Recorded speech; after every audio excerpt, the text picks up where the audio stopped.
మీరు చూడండి ర్యాపిడోలో royal Enfield బైకులు ఇంకా చాలా హైకాస్ట్ బండ్లు కూడా నడుపుతున్నారు. సరే ఈ బైకు మేము ఆటోలు ఎట్లా ఎల్లో ప్లేటు కార్లు ఎల్లో ప్లేట్లు ఎట్లా నడుపుతున్నాం, బైకులు కూడా ఎల్లో ప్లేట్ ధరించే నడపాలి, రైడింగ్ చేయాలి. ర్యాపిడోలో సాఫ్ట్వేర్ లక్షల జీతాలు పెట్టుకొని రాయల్ ఎన్ఫీల్డ్ బైకులు కూడా ర్యాపిడోలో వాడుతున్నారు.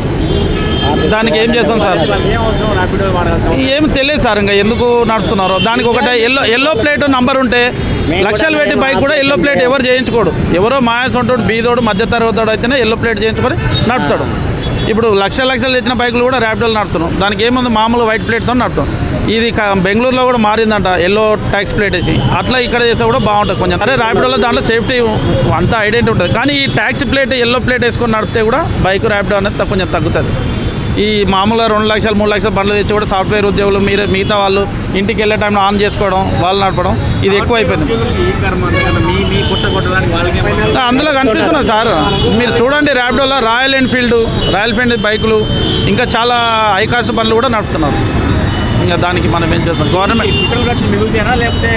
ఖర్చులు మిగులుతాయని వాళ్ళు అట్లా నడుపుతుంటారు. వాళ్ళు సాఫ్ట్వేర్ నడిపేది వచ్చినప్పుడు డ్యూటీకి వెళ్ళినప్పుడు మళ్ళీ ఇంటికి వచ్చేటప్పుడు ఆ రూట్లో ఏమన్నా ఉంటే వేసుకుంటున్నారు, వాళ్ళు ఇంటికి వెళ్ళే టైంలో నడుపుకుంటున్నారు, వెళ్ళిపోతున్నారు.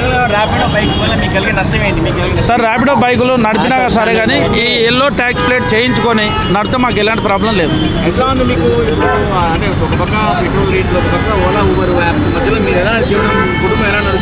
ఇంకా నాదే ఈ రెంట్లకు స్కూల్ ఫీజులు కూడా విపరీతంగా పెరిగిపోయినాయి.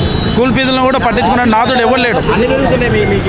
ఇంకా మా ఇంకా అంతే వచ్చిన దాంట్లోన రూమ్ రెంట్లకు పిల్లల స్కూల్ ఫీజులకు సరిపోతుంది, సంపాదన అనేది ఏం లేదు. ఇంకా ఏమో సార్ లాస్ట్కి అంతా కనుమరుగయ్యే ఛాన్స్ ఉన్నాయి. ఈ ఆటో డ్రైవర్లకు అనేది ఏదైనా గవర్నమెంట్ ప్రత్యేక సంక్షేమ బోర్డు ఏర్పాటు చేస్తే 12,000 అనేది ఇంకా ఇస్తామంటారు, కానీ అది ఎప్పుడు ఇచ్చేది తెలియదు. ఇంకా అడుగుతా ఏమో సార్, మేము అడుగుతాం మధ్యతరగతి అంటే ఎక్కడికి వెళ్ళలేడు వాడు. ఏ గవర్నమెంట్ వచ్చినా అదే తీరుంది. ఇప్పుడు టీఆర్ఎస్ కానీ మిగతా ఏ గవర్నమెంట్ కానీ గెలిచినప్పుడు ఓటు చెప్తారు, గెలిచినాక చెప్తాం. చాలా మంది చాలా వరకు మాలాంటి వాళ్ళే చేస్తున్నారు. ఏమన్నా ప్రభుత్వం మారితే ఏమన్నా మార్పు వస్తుందేమో అని. ఈ మధ్యతరగతి అంటే వాళ్ళు పట్టించుకుంటలేరు. ఏం చేసినా ఒక రోజు ధర్నా చేస్తారు, వెళ్ళిపోతారులే అనే ఆలోచనతోనే వాళ్ళు ముందుకు వెళ్ళిపోతున్నారు. వాళ్ళు ప్రభుత్వం దిగిరాకపోతే ఏం చేస్తారు?